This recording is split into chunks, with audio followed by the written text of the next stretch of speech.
Sheriff Penzone himself, Maricopa County Sheriff Paul Penzone, of course, himself said that law enforcement is increasingly the first responder in these mental health calls. Yeah, that man certainly seemed like he was just in anguish. Situations like just a few weeks ago as well in the far West Valley, deputies opened fire on a man after he threw a wrench at them the last time they used deadly force. I think that the deputies were in a position where they had no other choice but to respond with deadly force to protect themselves. And it was just Sunday that MCSO's Lake Patrol had to close access and exit to Lake Pleasant while they talked down a suicidal person. I mean, this keeps happening over and over. Yes, and obviously his mental state was in question. But what or who did MCSO have on hand to help diffuse situations like this? Yeah, people in the area told deputies the man killed yesterday, he was a father. He seemed like a nice guy. The question, of course, could this have been avoided? Tonight, our own Carla Navarrete following up on this case for us. Carla?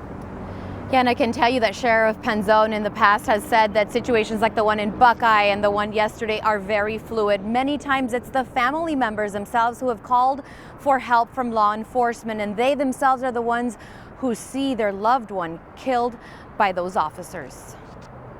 At the same time, they are stuck in between family members and that threat, knowing that ultimately family will oftentimes act to protect each other if they are fearful that law enforcement is going to take action. So it is a very dangerous dynamic with different perspectives that are very fluid in the moment.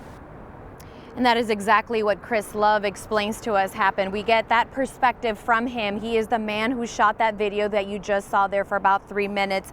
And we heard from a family member on that loudspeaker trying to calm Pedro down, trying to get him to comply with officers. Sadly, he managed to get killed by police officers.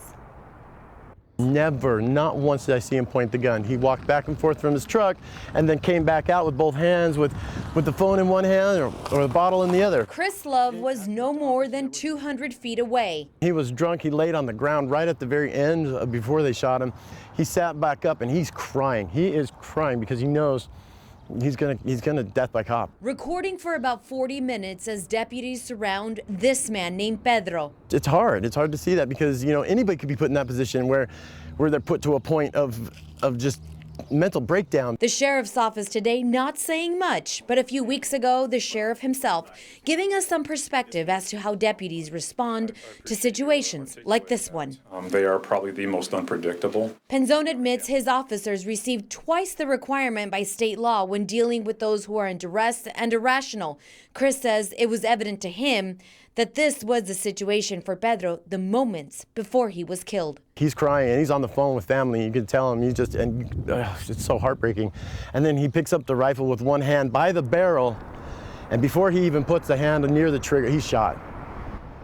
Now, we asked Sheriff Penzone to join us in studio. He declined. We also sent an email asking for information about mental health and how the Sheriff's Department deals with mental health calls. Haven't gotten a response there, but I also reached out to one of the public information officers about mental health, and specifically if there is a specific unit that goes out with those deputies on calls like this. I haven't heard back from that public information officer as of this broadcast. Reporting live in Phoenix, I'm Carla Navarrete for ABC 15 Arizona.